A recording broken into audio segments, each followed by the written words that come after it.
Sisters అంతే అందరికీ చెప్పు అందరికీ. మీకు అందరికి వందనాలమ్మా. మా అన్న మామూలు చిన్నగా ఉన్న కానుంటి మళ్ళీ బాగా మంచిగా పెట్టుకొని మాకు అన్నీ నడిపేటి వల్ల అన్నీ నడిపినాడు. ఎప్పుడు చెరిచి అంటే ఎంత మొబ్బు అయితే కూడా ఇంటికి రాకుండే. ఏమైనా ఇంతసేపు చర్చిలు ఉండవంటే అవమ్మ మరి నువ్వు ఉండాలి, దేవుని నమ్ముకున్నాక చర్చిలు ఏమి ఉండాలి, మనకి ఇంటికాడ ఏ పని ఉంటుంది అంటానని చెప్తుండే. ఏమో మొబ్బు అవుతుంది అని అంటే నాకు నా మనమడు తెచ్చి ఇంటికాడ ఇడుస్తాడు, నాకేం పర్వాలేదు, నాకు దేవుడు నన్ను ప్రభు చేస్తుంటే కాపాడుతాడు అంటానని మాకు చెప్తుండే. మా ఆయన మన మంచిగా చూసుకున్నాడు. ముగ్గురు తమ్ముళ్ళని ముగ్గురు చెల్లెళ్ళని మన బాగా చూసుకోండి. మా ఆయన మంచోడు సారు. మా ఆయన అట్టటోడు ఈడ పండుకున్నాడు, ఇంటికాడ ఉండకుండా తండ్రి ప్రభా చేస్తాను నా ఈ శుద్ధి తండ్రి. ఇంకెవరైనా బ్రదర్స్ కానీ సిస్టర్స్ కానీ కొత్తగా రావాలి.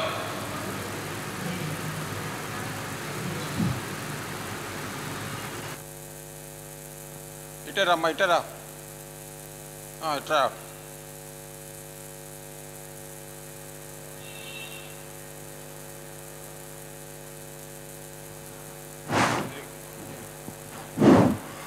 మా బావ లాంటి వ్యక్తి మా జీవితంలో అన్నదమ్ముల కాడికి కానీ మరదన్లను కానీ ఎంత బాగా మమ్మల్ని చూసుకొని ఆదరించి ఎవరిని ఒక్క మాట అనకుండా ఒక్క బాధ పెట్టకుండా ఎవరిని ఎంత మంచిగా చూసుకున్నాడంటే అలాంటి దేవుడు మా బావ అంటే. అటువంటి దేవుడిని మేము ఈరోజు దేవుడు తీసుకున్నాడు కాబట్టి మేము ఎలా మర్చిపోవాలేమో ఆ తండ్రి సిద్ధమే. ప్రభువానైనా నీకే వందనాలు తండ్రి. నైనా ప్రభువా యేసయ్య మమ్మల్ని కుటుంబంలో ఎవరిని తమ్ముళ్ళనైనా మరదన్లనైనా ఎంత బాగా చూసుకున్నాడంటే మాకు సాయం చేసినాడు. ఇబ్బందులలో కూడా అంత బాగా చూసుకొని కష్టం అనేది మాకు తెలియకుండా మమ్మల్ని అంతగానో ఆదరించిన నా దేవుడు యేసయ్య కంటే చాలా గొప్ప వ్యక్తి మా జీవితంలో ఈరోజు దేవునిలో ఉన్నాడు.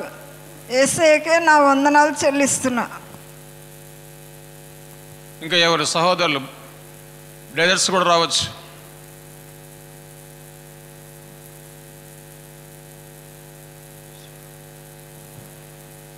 అందరు ప్రజలు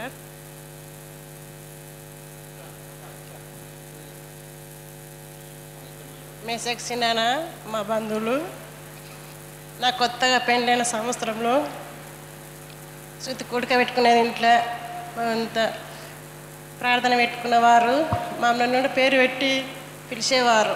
రండి అమ్మ చర్చికి రండి, ప్రార్థన చేసుకుందాం, కుటుంబం ప్రార్థన చేసుకుందాం రండి అని చెప్పేవాడు చిన్నాయన.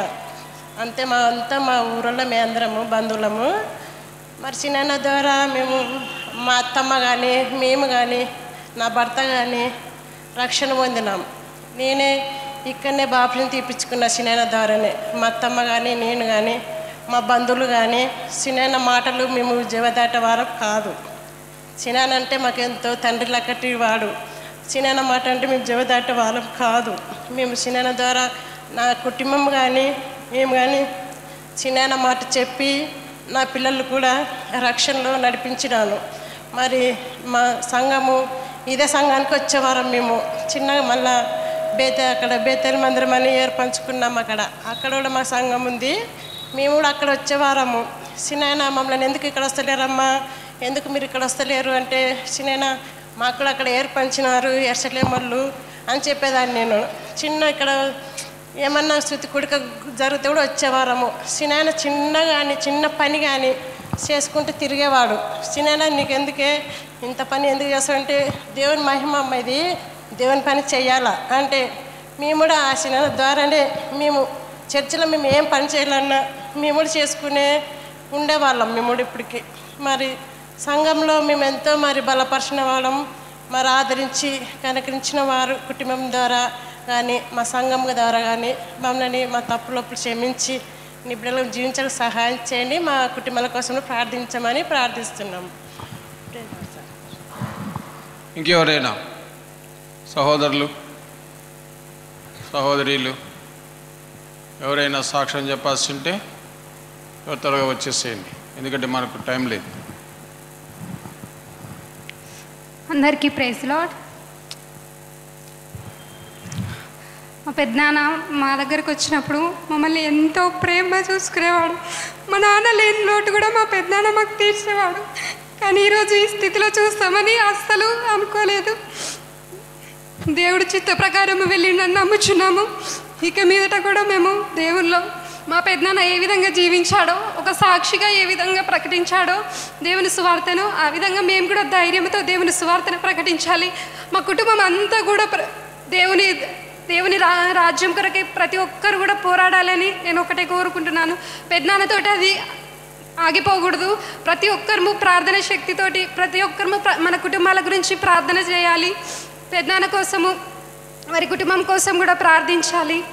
అదేవిధంగా మమ్మల్ని ఎంతగానో ప్రేమించిన పెద్దనాన్నకు థ్యాంక్స్ చెప్తూ యేసుక్రీస్తు ప్రేమను మేము కూడా కనపరచాలని, అటు బిడ్డలుగా మేమందరము జీవించాలని ఆశపడుతున్నాను.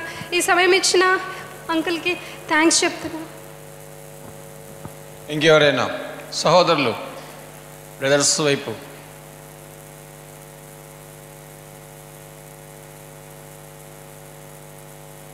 అన్న ద్వారా మీరు పొందిన ఆత్మీయమైన మేళ్ళు.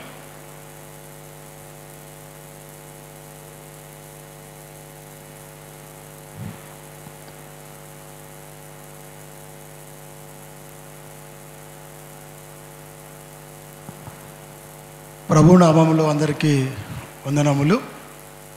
మరి మెస్సెక్ అంకుల్ని ప్రేమించి వచ్చిన బంధుమిత్రులకు, సహోదరులకు వందనములు తెలియజేస్తున్నాం. మరి మెస్సెక్ అంకుల్ గురించి ఒక మాటలో చెప్పాలంటే, ఆయన ఒక చిన్న పిల్లల వంటి మనసు గల వ్యక్తి. ఇంకా చిన్నపిల్లల మనస్తత్వం ఏ విధంగా ఉంటుందో అలాగే ఉంటుంది. ఎట్లా అంటే ఏ రోజు కూడా ఆయన కోపపడినట్టు నేను చూడలేదు, ఒకటి. రెండవది, తాను ఎవరితో కూడా వివాదం ఆడినట్టు కూడా ఎప్పుడు చూడలేదు చర్చిలో. ఇంకోటి ఏమంటే, ఎప్పుడు దేవుని మందిరాన్ని ప్రేమించేవాడు. సువార్తకి ఆయన ఈ వయసులో కూడా ప్రతి బుధవారం తెల్లవారుజామున, ప్రతి శుక్రవారం తెల్లవారుజామున సువార్తకు చాలా ఆసక్తిగా వచ్చేవాడు. ఆసక్తి ఎట్లా అంటే, తనకు షుగర్ ఎక్కువైనంత వరకు ఇక్కడ వచ్చి మరి మందిరంలో పడుకునేవాడు. బుధవారము మంగళవారం రాత్రి ఇక్కడ పండుకునేవాడు, బేస్తవారం రాత్రి ఇక్కడ పండుకునేవాడు. యవనస్తులతో పాటు పోటీగా సువార్తలో పాలు పొందేవాడు. ఆయనకు సువార్త అంటే అంత ఇష్టం. అంతేకాకుండా సువార్తలో ఒక గ్రామంలో మేము ప్రారంభించినామంటే ఆ సువార్తలో మొట్టమొదటి సువార్త నేనే చెప్పాలని ఆశపడేవాడు. కొన్నిసార్లు ఇచ్చేవాళ్ళం, కొన్నిసార్లు వేరే వాళ్ళు ఇచ్చేవాళ్ళం. ఎందుకంటే సువార్త చెప్పాలని చెప్పేవాడు. అదేవిధంగా ఆయన వయసు రీత్యా పరిగెత్తకపోయినా తనకున్నటువంటి శక్తి చేత, తనకున్నటువంటి బలం చేత ముందుగా చిన్నగా నడుచుకుంటూ పోయి సువార్త ఇచ్చేవాళ్ళు. అమ్మా దేవుని నమ్ముకోండి, అమ్మా అయ్యా దేవుని నమ్ముకోండి అని చెప్పేవాడు. లాస్ట్ తనకు ఆరోగ్యం బాగా లేకముందు పోలకాల గ్రామానికి సువార్తకు వచ్చినాడు మా ఇంట. పోలకాల గ్రామంలో సువార్త వచ్చిండే. మరి అక్కడ విల్సన్ ఇద్దరు వెళ్ళినారు. వెళ్ళిన తర్వాత ఎవరికో సహోదరికి ప్రాణం బాలేదన్నాడు. తర్వాత నెక్స్ట్ వారం నుంచి తాను సిక్ అయిపోయినాడు. ఇంతకుముందు కూడా 2-3 సార్లు తాను కాలు బాగలేకపోతే షుగర్ ఎక్కువైనప్పుడు హాస్పిటల్కి పోయి రావడము, ఆ విధంగా చేసేవాడు. మరలా తిరిగి వస్తాలన్న ఉద్దేశంతో మేము కూడా అనుకునేవాళ్ళం. అయితే ఇప్పుడు తాను మన మధ్యలో లేడు. మాకు ఇప్పుడు ప్రతి బుధవారం కానీ ప్రతి శుక్రవారం కానీ సువార్తకు వచ్చేటప్పుడు ఆయన స్థలము ఇప్పుడు ఖాళీ కనపడుతుంది మాకు. ఇప్పుడు అటువంటి ఆసక్తి గల వ్యక్తి మాకు ఎవరు కనపడడం లేదు. ఆ వయసులో ఉన్న వ్యక్తి మా ఇంట సువార్తకు వస్తాడనే నమ్మకం కూడా లేదు. ఎందుకంటే 60 ఏళ్ళు వచ్చేసరికి అందరూ ఎంతసేపులో ఉన్నా పండుకోవాలని ఆలోచిస్తారు. అయితే ఈయన 80 ఏళ్ళ వయసులో మాతో పాటు పరిగెత్తుకుంటూ వచ్చినాడు సువార్తకి. అది దేవుని నామానికి మహిమ. ఎందుకంటే తాను ఎంతో ఆసక్తిగా అప్పుడు మరి చర్చిలో గేట్ దగ్గర డ్యూటీ వేస్తే కూడా ఎవరైనా లేకపోతే అన్న నేను కూర్చుందా అని అడిగేవాడు. ఎందుకంటే దేవుని మందిరం మీద అంత ఆసక్తి. లేదంటే బాత్రూమ్లు అడిగేవాడు, లేదంటే తనకు శాతనైతే చీపురు పట్టుకొని కసుగు కొట్టేవాడు. అంత సాక్ష్యం సంపాదించుకున్నాడు ఆయన. కాబట్టి ఇక్కడ మనము గమనించాల్సింది ఏమిటంటే ఆయన మనస్తత్వము చిన్నపిల్లల లాంటి మనస్తత్వం. ఎవరన్నా ఏమన్నా అంటే అన్న ప్రార్థన చేద్దాంలేనా, వెళ్ళిపోదాంలేనా, ఎప్పుడు కూడా వివాదం చేసుకున్న వ్యక్తి కాదు. అంత మంచి వ్యక్తి. మరి ఈనాడు ప్రభునందుని నిద్రించడం అనేది మరి ఎంతో అది ఓ రకంగా బాధ అయినప్పటికీ ఏదో ఒక దినం మనం కూడా ఈ రూట్లో మనం పోవాల్సింది. కాబట్టి ఆ పెద్ద ఆయన ఏ విధంగా అయితే మెస్సేకంకులు మంచి సాక్ష్యం కలిగి సువార్త విషయంలో ఆసక్తి కలిగి మందిరం విషయంలో ఆసక్తి కలిగి ఏ విధంగా జీవించాడో దేవుడు ఆ విధంగా జీవించడానికి మనకు సహాయం చేయనుగాక. ఇంకా ఎవరైనా సిస్టర్స్, సహోదరులు, ఆడవాళ్ళు ఎవరైనా సరే, బ్రదర్స్ వైపు సహోదరులు కూడా సాక్ష్యం చెప్పచ్చు.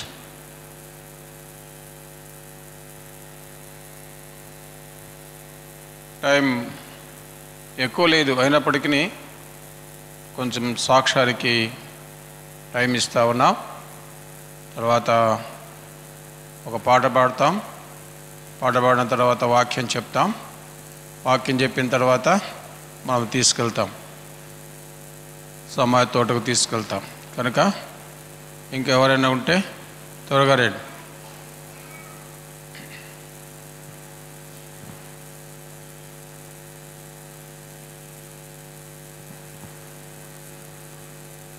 ఓ పాట పాడుకుంటాం. రండి పాడేవాళ్ళు.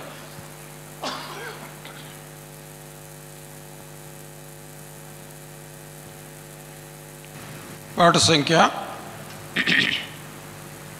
సీయోను గీతాల నుండి ఓ పాట పాడుకుంటాం.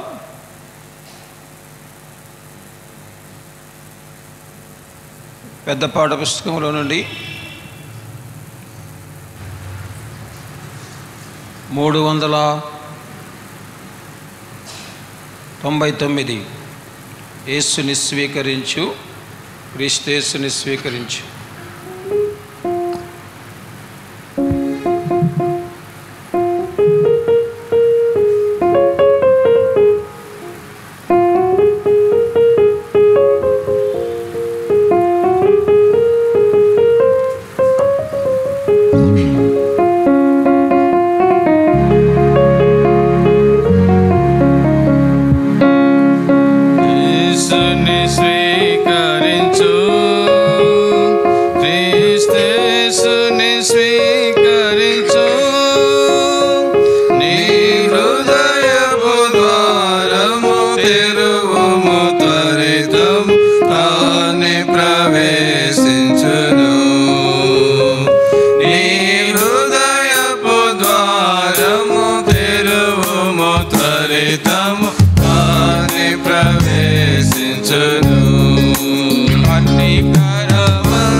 Ganapadesi, Ganapadesi.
స్వస్థతనిచ్చెను తక్షణమే. పలు విధములకు వ్యాధిగ్రస్తులకు స్వస్థతనిచ్చెను తక్షణమే. యేసుని స్వీకరించు, క్రీస్తుని స్వీకరించు, నీ హృదయపు ద్వారము తెరువుము, త్వరితము తానే ప్రవేశించును. నీ హృదయపు ద్వారము తెరువుము, త్వరితము తానే ప్రవేశించును. పాపపు భారము భరించని, రోగములన్నిటి తొలగించు. పాపపు భారము భరించని, రోగములన్నిటి తొలగించు.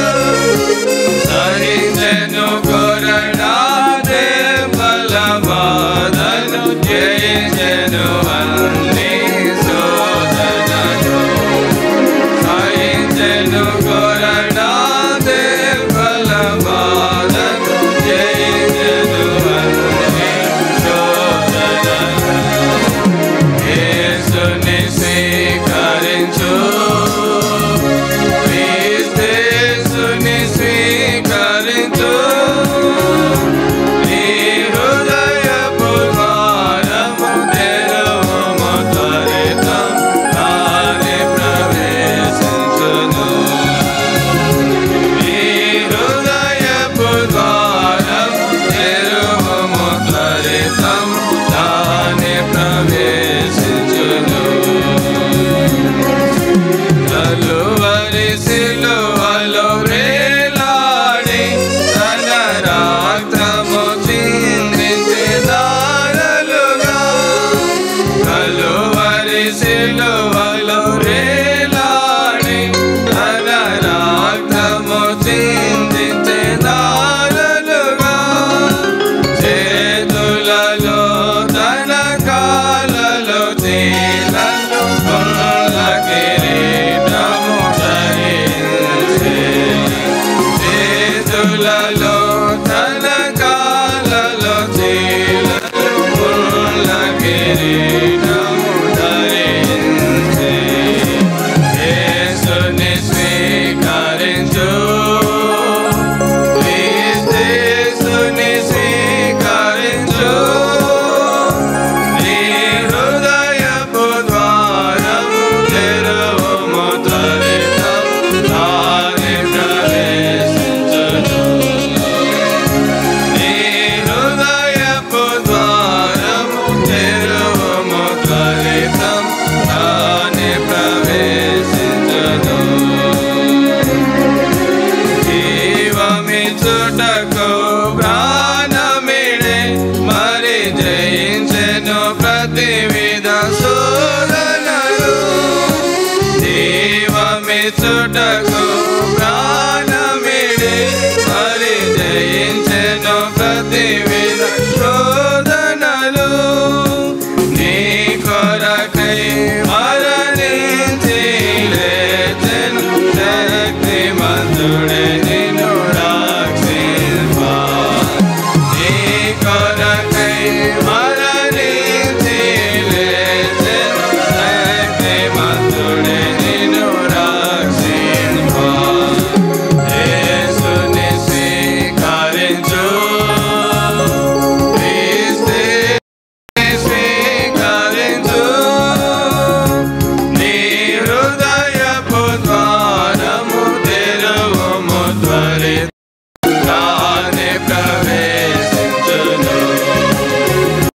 నీ హృదయపు ద్వారము తెరువుము, త్వరితము తానే ప్రవేశించును.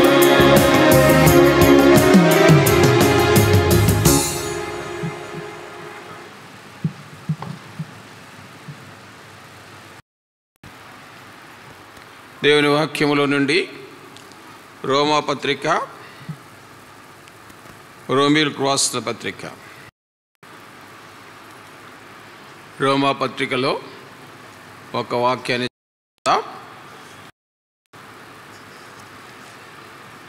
6వ అధ్యాయం 23వ వచనం అందరం కలిసి చదువుకుందాం. రోమా 6:23 అందరం కలిసి చదువుకుందాం. ఏలయనగా పాపం వల్ల వచ్చు జీతము మరణం, అయితే దేవుని కృపావరం మన ప్రభువైన క్రీస్తు యేసునందు నిత్య జీవం. చాలు, ప్రార్థన చేద్దాం. ప్రేమ తండ్రి, మీ దాసుడు తండ్రి మెషేకన్న మీరు తీసుకున్నారు, కుటుంబాన్ని ఆదరించండి. వచ్చిన సమయంలో వచ్చిన బంధువులు అందరి కొరకే వందనములు. మీ వాక్యం మాకు దయచేస్తున్నారు ప్రభా. ఈ వాక్యము ధ్యానిస్తుండగా తోడుగా ఉండండి. మీ సది మాతో ఉంచండి. మీ ఆత్మ ద్వారా మాకు వివరించండి, మాకు అర్థం చేయండి. వచ్చిన వారందరూ కూడా మీ యొక్క వాక్యము చేత దర్శించబడడానికి సహాయం చేయండి. యేసు నామమున ప్రార్థించి వేడుకుంటున్నాము తండ్రి, ఆమేన్. ఇక్కడ రోమా పత్రికలో 6వ అధ్యాయంలో 23వ వచనంలో రాయబడుతుంది, ఏలైనగా పాపం వలన వచ్చు జీతం మరణం. కనుక మరణం ఎట్లా వస్తుంది? మరణం అనేది దేవుడు ఏర్పాటు చేసింది కాదు. మానవుడు యుగ యుగములు జీవించాలని దేవుడు ఏర్పాటు చేస్తున్నాడు. చూడండి, ఆదికాండం దేవుడు మానవుని సృజించినప్పుడు మానవుడు యుగ యుగాలు జీవించాలా, మరణం అనేది లేకుండా ఉండాలా అని దేవుడు మానవుని చేస్తున్నాడు. చూడండి, ఆదికాండము 2వ అధ్యాయములో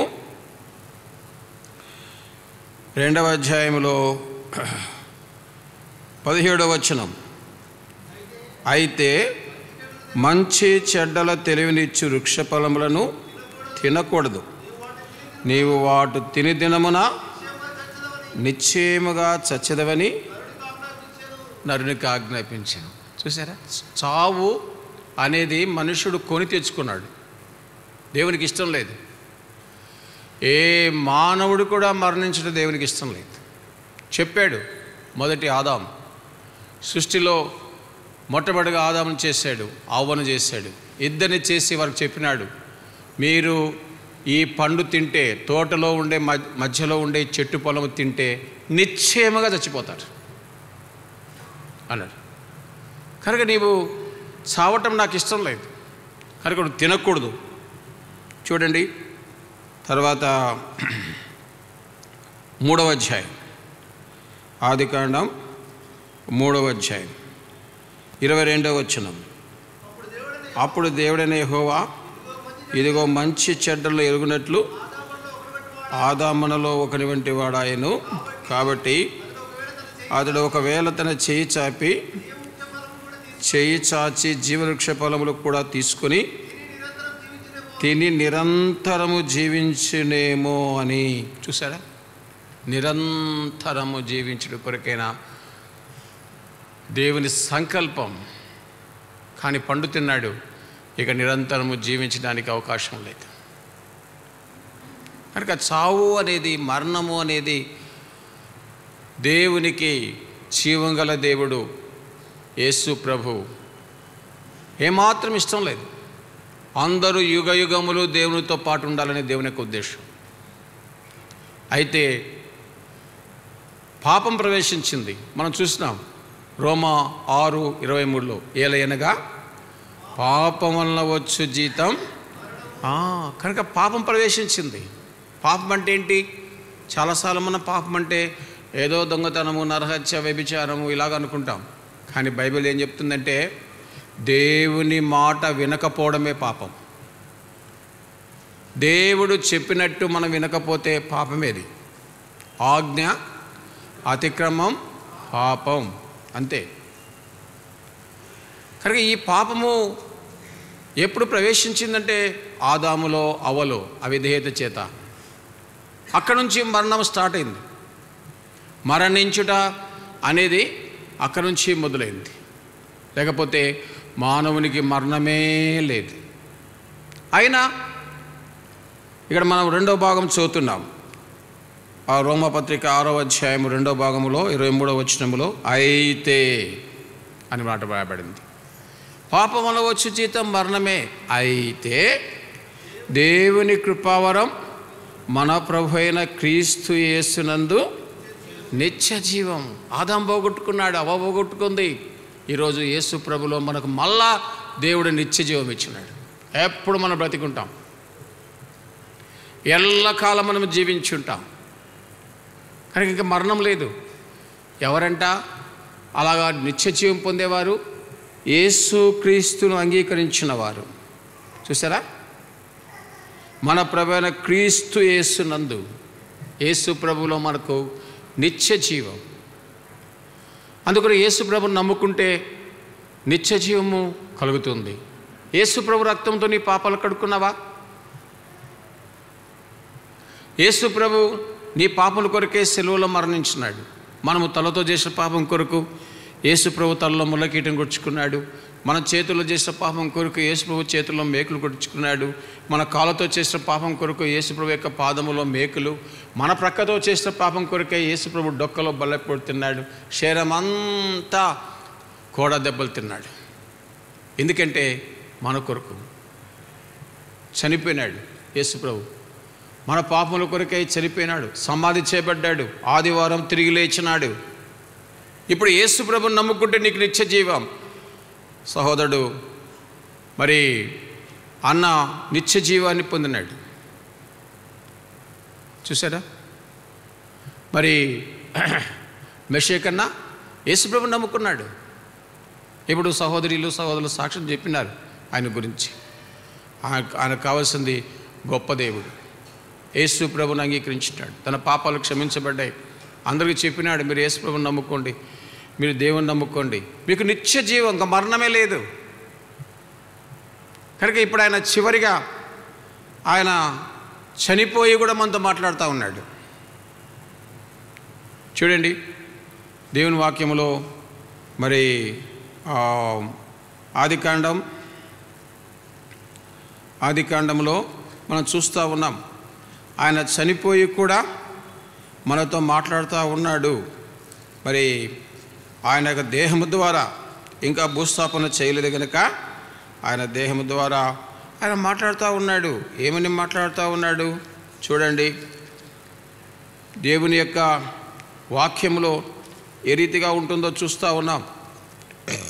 దేవుని యొక్క ఉద్దేశం ఏమిటి, దేవుని యొక్క తలంపులు ఏమిటి? ఆదికాండం 11వ అధ్యాయం, ఆదికాండము 11వ అధ్యాయం, ఆదికాండం 11వ అధ్యాయంలో ఇక్కడ మరి ఎవరెవరు ఎన్ని సంవత్సరాలు బ్రతికినారో రాయబడుతూ ఉంది. మరి అనేక మంది మరి చనిపోయి వాళ్ళు ఎన్నో సంవత్సరాలుగా దేవుని యందు విశ్వాసం ఉంచి వారు దేవుని మార్గంలో నడిచినట్లుగా మనం చూస్తూ ఉన్నాం. కనుక ఇప్పుడు 11వ అధ్యాయంలో మనము 24వ వచనం, నాహోరు 29 ఏళ్ళు బ్రతికి తెరాహును కనెను. నాహోరు తెరాహును కనిన తర్వాత 119 ఏళ్ళు బ్రతికి కుమారులను కుమార్తెలను కనెను. కనుక వాళ్ళు 100 సంవత్సరాలు బ్రతుకుతూ వచ్చారు. 5వ అధ్యాయం, ఆదికాండం 5వ అధ్యాయం, అక్కడ కూడా మనం చూడవచ్చు.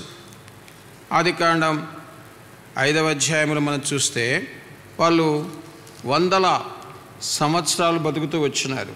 21వ వచనం, హానోకు 5వ అధ్యాయం 21వ వచనం, హానోకు 65 ఏళ్ళు బ్రతికి మెతుషెలను కనెను. హానోకు మెతుషెలను కన్న తర్వాత 300 ఏళ్ళు దేవునితో నడుచుచు కుమారులను కుమార్తెలను కనెను. హానోకు దినములన్నీ 365 ఏళ్ళు. హానోకు దేవునితో నడిచిన తర్వాత దేవుడు తను తీసుకుని పోయిన కనుక అతడు లేకపోయాను. 25వ వచనం, మెతుషెల 185 ఏళ్ళు బ్రతికి లెమెకును కనెను. మెతుషెల లెమెకును కన్న తర్వాత 27వ వచనం, మెతూషెల ఎన్ని సంవత్సరాలు బతికాడు? 969 ఏళ్ళు బతికాడు. చూసారా? కనుక దేవుని ఉద్దేశం ఏమిటంటే చనిపోవడం ఇష్టం లేదు దేవునికి, అందరూ జీవించి ఉండాలి. 900 సంవత్సరాలు మెతూషెల బతికాడు. కారణం ఏంటంటే నీవు నేను దేవునిలో జీవించాలని దేవుని యొక్క ఉద్దేశం, మరణించడం ఇష్టం లేదు. అందుకొరకే మరి పాపం వల్ల మానవునికి మరణం వచ్చేసింది. అయితే ఇప్పుడు యేసు ప్రభులో మనకందరికి కూడా మళ్ళీ తిరిగి నిత్య జీవం వస్తూ ఉంది. యేసు ప్రభుని అంగీకరించిన వారందరికీ. ఆయన కూడా మరి ప్రభు దగ్గర తన పాపములు ఒప్పుకున్నాడు, దేవుని బిడ్డగా జీవించినాడు, లోకములో తను నమ్మకమైన వ్యక్తిగా జీవించాడు, సాక్షిగా జీవించాడు.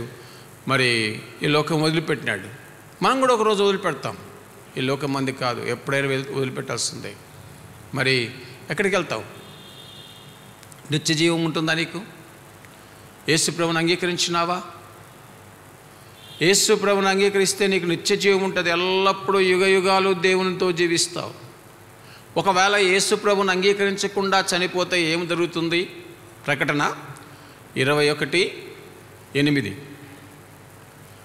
ప్రకటన 21:8 చదవండి. పిరికివారు, అవిశ్వాసులు, అసహ్యులు, నరహంతకులు, వ్యభిచారులు, మాంత్రికులు, విగ్రహారాధికులు, అబద్ధికులందరూ అగ్ని గంధకములతో మండుగుండములో పాలు పొందుదురు. ఇది రెండవ మరణం. భయంకరమైన అగ్నిగుండంలో పాలు పొందాల. సహోదరుడా, ఇష్టమేనా? సహోదరి, నీకు కూడా ఇష్టమేనా అగ్నిగుండానికి వెళ్ళటం? అగ్నిగుండానికి వెళ్ళటం ఎవరికి ఇష్టం లేదు. అందుకొరకు యేసు ప్రభువు అంగీకరించు. ఇదే నీకు అనుకూల సమయం, ఇదే రక్షణ దినం. ఇంకా ఆయన దేహం ఉండగానే ఆయన మనకు చెప్పే మాట అదే, నా మాదిరి మీరు యేసు ప్రభువుని నమ్ముకోండి, నీ పాపాలన్నీ క్షమించబడతాయి, మీకు నిత్య జీవం వస్తుంది. సరే, మెస్సే కన్నా మరి ప్రభు మహిమలోనికి వెళ్ళాడు అని నిన్న ప్రార్థన కూడికలో తెలిసింది. చూసారా? న్యాయంగా అయితే ఏమంటాం మనం? మెస్సే కన్నా చచ్చిపోయినాడు అంటాం. కానీ మెస్సే కన్నా ప్రభు మహిమలోకి వెళ్ళిపోయినాడు, ప్రభు దగ్గరికి వెళ్ళిపోయినాడు అంటే అర్థం ఏంటంటే ప్రభువుని అంగీకరించినాడు, ఆయన మహిమలోకి వెళ్ళిపోయినాడు అంతే. కనుక ఇంకా ఎవరు వాళ్ళ బంధువులు, అన్న బంధువులు, స్నేహితులు అందరూ కూడా ఇంకా ఎవరు ప్రభువుని అంగీకరించలేదో వారికి అందరికీ కూడా ఇదే అనుకూల సమయం, ఇదే రక్షణ దినం. చనిపోయిన తర్వాత నిత్య నరకం ఉంది, తప్పించుకోలేవు. ఆ నరకం నుండి ఎవరు నిన్ను కాపాడలేరు, ఒక్క యేసు ప్రభువే. ఇప్పుడే అడుగు. ఆయన ప్రభువుని అంగీకరించి వెళ్ళిపోయినాడు, మనం కూడా వెళ్ళిపోతాం, ఎప్పుడో తెలియదు. కొంతసేపు కనబడి అంతలో మాయమైపోయి ఆవిరి వంటి వారం మనం అంతే. అన్న దాదాపు 2 నెలలు హాస్పిటల్లో ఉంటూ వచ్చాడు, అందరూ ప్రార్థన చేస్తూ వచ్చారు. కనుక దాదాపు 2 నెలలు ఆయన బాధలో, కష్టంలో ప్రభు తాను అలాగా సిద్ధపరిచి తీసుకుని పోయినాడు. కనుక మన జీవితంలో ఏ పరిస్థితులు వస్తాయో తెలియదు. అందుకొరకే ఇదే మీకు అనుకూల సమయం, ఇదే రక్షణ దినం. ఎవరు ఏడవకూడదు, ఎందుకంటే అన్న దేవుని దగ్గర ఉన్నాడు. అన్న ఆత్మ దేవుని దగ్గర ఉంది, దేహం మాత్రమే మనం పాతి పెడుతున్నాం. మనం కూడా ఒకరోజు వెళ్తాం, అదే నిరీక్షణ. అంతేగాని ఆయన వెళ్ళిపోయినాడు, చనిపోయినాడు, లేడు అని మనం బాధపడిన అవసరంలే, ఏడవన అవసరంలే. ప్రభు దగ్గర ఉన్నాడు, ప్రభుతో కూడా ఉన్నాడు. చూశారు? 7 మంది పిల్లలు నాకు, 7గురు పిల్లలైతే ఒక అమ్మాయి చనిపోయింది. చనిపోయినప్పుడు నేను చాలా బాధపడతా ఉన్నప్పుడు ప్రార్థన చేస్తున్నప్పుడు ప్రభు దర్శించినాడు. ఎంతమంది నీకు పిల్లలు? ప్రభు ఈ అమ్మాయితో కూడా 7 మంది. సరే 6 మంది ఉన్నారు కదా, నువ్వు పెంచు చూద్దాం. నీ ఒక్క కుమార్తె నా దగ్గర ఉంది, నేను పెంచుతాను అని ప్రభు అన్నాడు. సరే 6గురును పెంచుదామని చూస్తే క్రిస్టియన్ స్కూల్లో వేసినాను, ఇంగ్లీష్ మీడియం స్కూల్లో వేసినాను. వాళ్ళు స్కూల్ నుంచి ఇంటికి వచ్చే వరకు బూతులు నేర్చుకొని వస్తూ ఉన్నారు. ఇంట్లో లేవు, మందిరంలో లేవు బూతులు, కానీ స్కూల్లో అన్నీ మోసుకొని వచ్చి ఇంట్లో బూతులు మాట్లాడుకుంటూ ఉన్నారు పిల్లలు. చెప్పిన ప్రభుతో, ప్రభా నా చేత కాదు, నా పిల్లలు నేను పెంచలేను, నా ఒక్క కూతురు ఉంది నీ దగ్గర, అక్కడ పాపము లేని దేశం, పాపరహిత దేశము, ఏ శాపము కన్నబడదు, పాపరహిత దేశము, ఏ శాపము కన్నబడదు, నీచానందం ఆగని గీతం, ఆకాశమందు హోసన్నా హల్లెలూయా, ప్రకాశమైన ఆశ్చర్య దేశం, ప్రియని దేశము, నా ప్రియ దేశము, ప్రియని దేశము, నా ప్రియ దేశము. కనుక అటువంటి దేశానికి వెళ్ళిపోయినాడు. పాపము లేని దేశం, శాపము లేని దేశం, సూర్యుడు లేడు, చంద్రుడు లేడు, అంతా యేసు ప్రభే. నా కూతురు కూడా అక్కడ ఉందని ప్రభు నాకు చూపించినప్పుడు ఎంతో ధైర్యం వచ్చింది, ఎంతో ఆదరణ వచ్చింది. ప్రభు ఒకరోజు నేను కూడా నా కూతురును చూస్తాను, మీ దగ్గరికి వస్తాను. అంతేగాని మా తాత చచ్చిపోయాడు, మా పేరాన్ని చచ్చిపోయినాడు, మా అయ్య చచ్చిపోయినాడు ఏడవడానికి లేదు. ప్రభు నమ్ముకున్నాడు, ఆయన వెళ్ళిపోయినాడు. అందుకొరకు మనము మరి ప్రభువునందు మనకి నిరీక్షణ ఉంది. చదవండి దెస్సలోనికి రాసిన పత్రిక. దెస్సలోనికి రాసిన పత్రికలో మనం ఆ మాటలు చూస్తాం. మొదటి దెస్సలోనికి రాసిన పత్రిక, మరి ప్రభువును ధరించిన వారి గురించి అపొస్తలుడైన పౌలు దెస్సలోనికి సంఘానికి రాస్తూ ఉన్నాడు. ఏమని? 4వ అధ్యాయం, మరి దెస్సలోనికి పత్రిక 4వ అధ్యాయం 13వ వచనం. సహోదరులారా, నిరీక్షణ లేని ఇతరుల వలె మీరు దుఃఖపడకుండా నిమిత్తం నిద్రించిన వాని గురించి మీకు తెలియకుండా నాకు ఇష్టం లేదు. యేసు మృతి పొంది తిరిగి లేచినని మనం నమ్మినట్లా అదే ప్రకారం యేసు నందు నిద్రించిన వారిని రేపు ప్రభు వచ్చినప్పుడు ప్రభుతో కూడా వస్తాడన్నా మిషేకన్నా. ప్రభు తిరిగి వచ్చినప్పుడు అప్పుడు చూస్తాం, అందరం చూస్తాం. ప్రభుతో కూడా ఉన్నాడు. ఇప్పుడు ప్రభు మహిమలో ఉన్నాడు, ప్రభుతో కూడా వస్తాడు. చూసారా? అంతేకాదు, మరి మనము వీళ్ళందరికంటే కూడా ప్రభువునందు నిద్రించిన వారి కంటే ముందుగా మనము దేవుని సన్నిధిలో చేరాం. చూడండి 15వ వచనం. మేము ప్రభు మాటను బట్టి మీతో చెప్పింది ఏమనగా, ప్రభు రాకడ వరకు సజీవులమై నిలిచిండు మనం నిద్రించిన వారి కంటే ముందుగా చేరం. ముందే వాళ్ళే దేవుని సన్నిధిలో చేరేది. తర్వాత చదవండి, ఆర్భాటముతోను ప్రధాన దూత శబ్దముతోను దేవుని బూరతోను పరలోకం నుండి ప్రభు దిగి వచ్చును, క్రీస్తు నందుండి మొదట లేచును. వారే మొట్టమొదటిగా లేస్తారు. ప్రభువునందు నిద్రించిన వాళ్ళు తిరిగి లేస్తారు. తర్వాత మనము 17వ వచనం, ఆ మీదట సజీవమై నిలిచిండి మనం వారితో కూడా ఏకంగా ప్రభు ఎదుర్కొంటకు ఆకాశ మండలమునకు మేఘము మీద కొనిపోబడదాము. కాగా మనము సదాకాలం ప్రభుతో కూడా ఉంటాం. ప్రభుతో కూడా ఉంటాం సదాకాలం. అది సంగతి. మొట్టమొదటిగా అన్న వెళ్ళాడు, తర్వాత మనం కూడా ప్రభు నమ్మిన వారం వెళ్తాం, ప్రభుతో యుగ యుగాలు ఉంటాం అన్న ప్రభు దగ్గరికి వెళ్ళిపోయాడు మెషేకన్నా. ఏడవకూడదు. ఇంటి వారు కానీ బయటి వారు కానీ పరిశుద్ధులు కానీ ప్రభుతో ఉన్నాడు, పరలోకములో ఉన్నాడు. చూసారా? మనలాగా ఉంటుంది అనుకున్నారా పరలోకం? ఇక్కడ లోకములో ఉన్నట్టుండదు. ఎంతో అందమైనది పరలోకము, అసమానమైనది నా దేశము. ఎంతో అందమైనది పరలోకము, అసమానమైనది నా దేశము ఎల్లప్పుడూ విశ్వాసముతో యాత్రను చేదన్ విశ్వాసముతో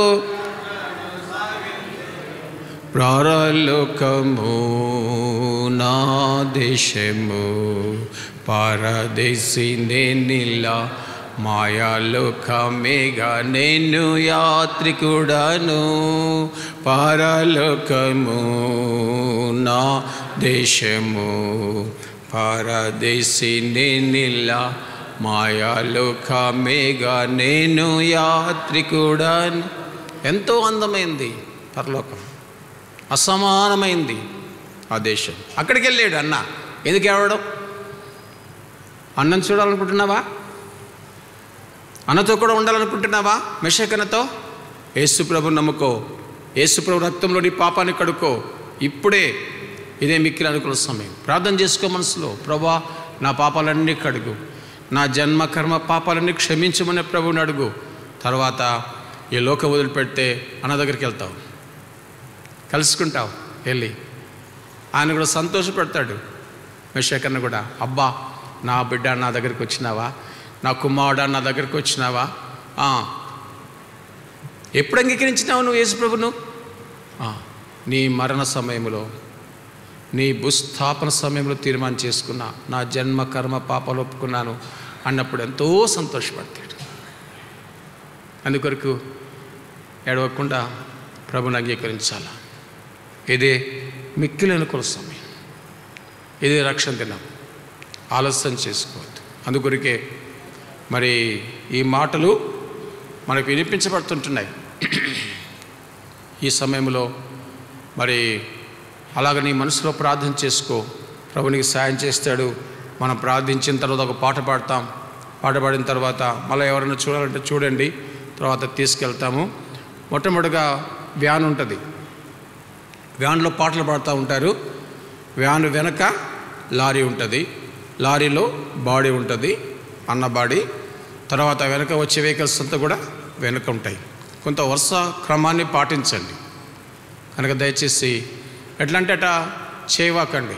కొన్నిసార్లు కొంతమందికి తెలియదు, ముందు బాడీ వెళ్తూ ఉంటుంది, వెనక వ్యాన్ వెళ్తూ ఉంటుంది. అట్లా కాదు, ఫస్ట్ పాటలు పాడుకుంటూ స్వార్థ చేసుకుంటూ వ్యాన్ ముందు వెళ్తుంది, వ్యాన్ వెనక అన్న మరి బాడీ ఉంటుంది. ఆ విధంగా మనం క్రమంగా వెళ్దాం. ప్రార్థన చేసుకుందాం. ప్రార్థనలో తీర్మానం చేసుకోండి, ఆలస్యం చేసుకోవకండి. ఎప్పుడు మనం ఈ లోకాన్ని వదిలిపెడతామో తెలియదు.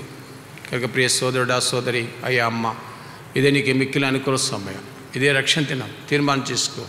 ప్రభువైన యేసునందు నీకు రక్షణ ఉంది, నీ పాపాలు క్షమించబడుతుంటున్నాయి. మనసులో ప్రార్థన చేసుకో. యేసు ప్రభువా నేను పాపిని, నా పాపాలు క్షమించయ్యా, నీ రక్తంతో కడుగు ప్రభు అని ప్రార్థన చేసుకో. ప్రభు నీ పాపాలు క్షమిస్తాడు, నీ జీవితంలో మారుస్తాడు. ఈరోజు గుర్తుపెట్టుకో, నీ జీవితం మనకు ఆశీర్వాదకరమైంది, దేవుడు చేస్తాడు. ప్రార్థన చేద్దాం.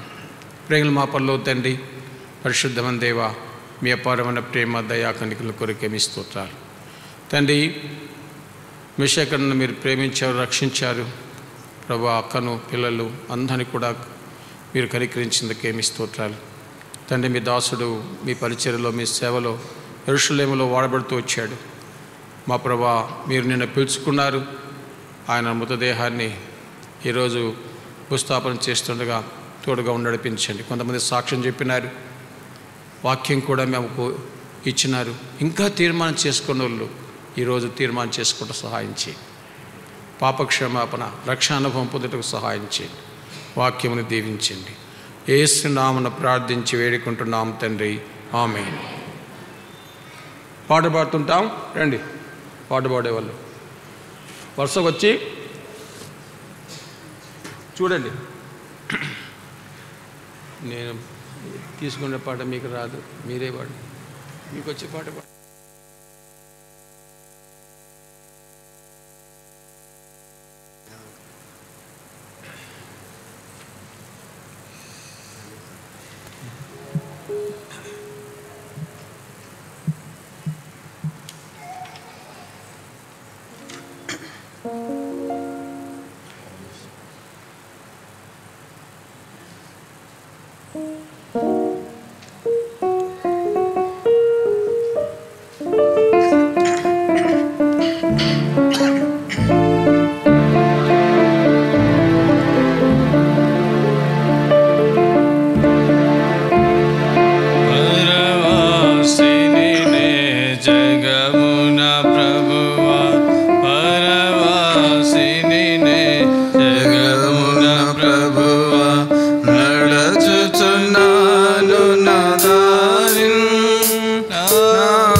సంపదలు గౌరవములు దహించిపోవు నీ లోకమున ధన సంపదలు గౌరవములు దహించిపోవు నీ లోకమున పాపము నిండే జగములు పాపము నిండే జగములు శాపము చేకూర్చుకొని లోకము శాపము చేకూర్చుకొని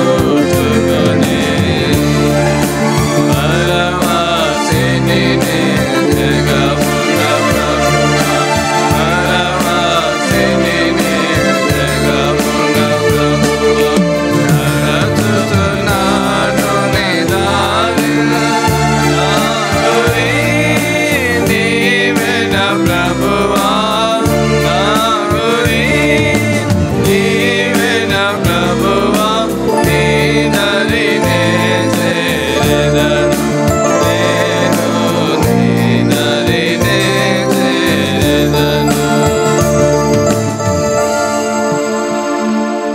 ప్రార్థన చేసుకుందాం. ప్రార్థన చేసిన తర్వాత బాడీని తీసుకెళ్ళి లారీలో ఉంచుతారు.